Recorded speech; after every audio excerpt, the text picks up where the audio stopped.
हे आपलं मोगऱ्याचं झाड आहे. मोगऱ्याच्या झाडाला खूप अशा कळ्या यायल्यात. मस्त छान असं सुंदर फुटलेलं आहे. आपण याची कटिंग केलेली होती.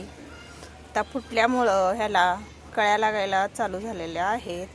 कळ्या लागायला चालू झाल्यामुळे आपण त्याला खुरपून खाद देणार आहे. म्हणजे कळ्यांना वाढायला त्यांना खत दिला पाहिजे. खत दिल्यामुळे कळ्या आपल्या मोठ्या होतील. त्याच्यामुळं आपण हे खुरपून घेणार आहे. हे आपण उन्हाळा पडल्यामुळे ह्याच्यावरती आपण हे किचन वेस्ट टाकून मल्चिंग केलेले आहे. ते आपण आता याला खुरपून घेणार आहे. त्यात हे गवत वाढलंय. हे गवत काढून आपण खुरपून घेणार आहे. तर आपण हे साईडला काढूया. मल्चिंग केलेलं खुरपून आणि ह्याच्यावरती आपण याला खाद देऊन ह्याच्यावरती हे मल्चिंग केलेलं आपण ह्याच्यावरतीच घालणार आहे. त्याच्यामुळं आपण आता हे खुरपून घेऊया.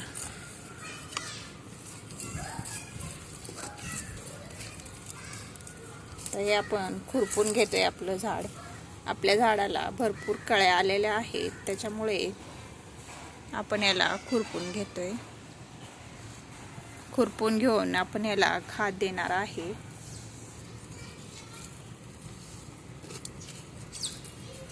कळ्या मोठ्या होण्यासाठी ह्याला खाद देणं गरजेचं असतं. त्याच्यामुळे आपण ह्याला खाद देणार आहे. माती आपल्या झाडाची भुसभुशीत आहे. मस्त छान आहे.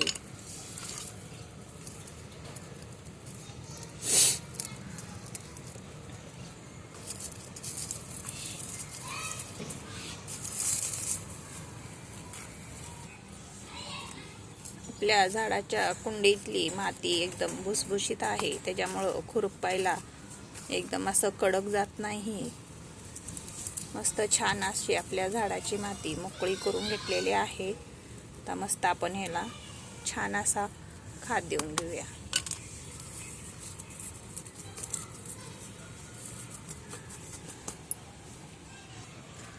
हे आपण गौरीपासून तयार केलेलं फर्टिलायझर आपण आपल्या झाडांना घालणार आहे.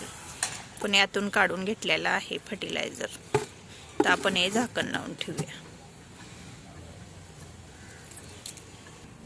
हे गौरीपासून तयार केलेलं फर्टिलायझर घेतलं आहे. आपण लिक्विड फर्टिलायझर देतोय आपण.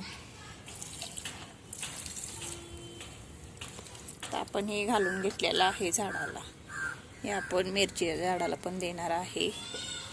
इथं आपलं जास्वंदाचं झाड आहे, त्याला पण देणार आहे. पण हे घालून घेतलेलं आहे. लिक्विड फर्टिलायझर दिलेला आहे आपण आता मोगऱ्याच्या झाडाला. हे आपल्याकडं गंधराजचं झाड आहे. गंधराजचं फूल मस्त सुंदर असं फुलायला लागले. आता आपण ह्याला पाण्याचा शावर करणार आहे. तर आपण ह्याच्यावर पाण्याचा शावर करून घेऊया. ते आपण पाणी टाकून घेतलेलं आहे. पाणी दिल्यामुळे झाडाला थंड असं वाटतं. त्याच्यामुळं आपण ह्याच्यावरती पाणी टाकून घेतलेलं आहे. कळ्या छान अशा आलेल्या आहेत. आपण ह्याला पाण्याचा शावर दिलेला आहे. त्याच्यामुळं उन्हाळा कडक खूप पडतोय. त्याच्यामुळं ह्याच्यावरती शावर करणं गरजेचं असतं. ह्याला कळ्या खूप आलेल्या आहेत. पाण्याचा शावर दिल्यामुळे थंड होतं झाड आपलं. थंडावा मिळतो झाडाला. त्याच्यामुळं आपण ह्याला पाण्याचा शावर दिलेला आहे.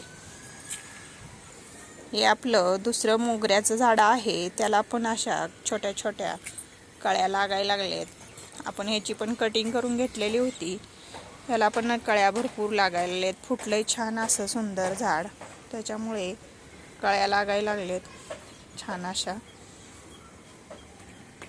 हे आपलं मोगऱ्याचं झाड आहे.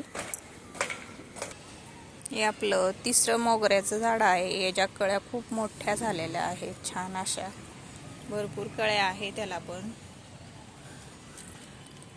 ह्याच्यावर आपलं गणेश वेल चढलेला आहे मोगऱ्याच्या झाडावरती. गणेश वेलाला पण खूप कळ्या आलेल्या आहेत. असा सुंदर वरती चढला आहे. हे आपलं चांदणीचं झाड आहे, कटिंग केली होती, आता मस्त सुंदर असं फुटायला लागलंय. हे चांदणीचं झाड आहे, वेगळंच आहे हे.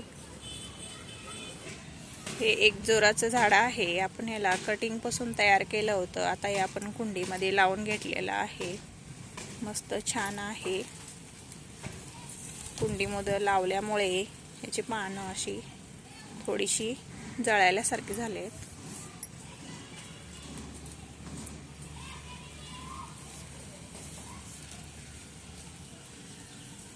छान आहे आपलं झाड, एक जोराचं मस्त सुंदर आहे. हे जाईचे झाड आहेत. आपण हे कटिंग पासून तयार केलेले आहेत. हे खूपच उंच असे वर जायला, त्याचे असे शेंडे खोडून टाकले की मग फुटतं असं छान सुंदर मस्त. त्याच्यामुळे याचे असे शेंडे खोडून टाकायचे. हे आपण कटिंग पासून तयार केलेली झाडं आहेत, छान आलेत. त्याचे असे शेंडे कट करायचे म्हणजे फुटतं चांगलं झाड.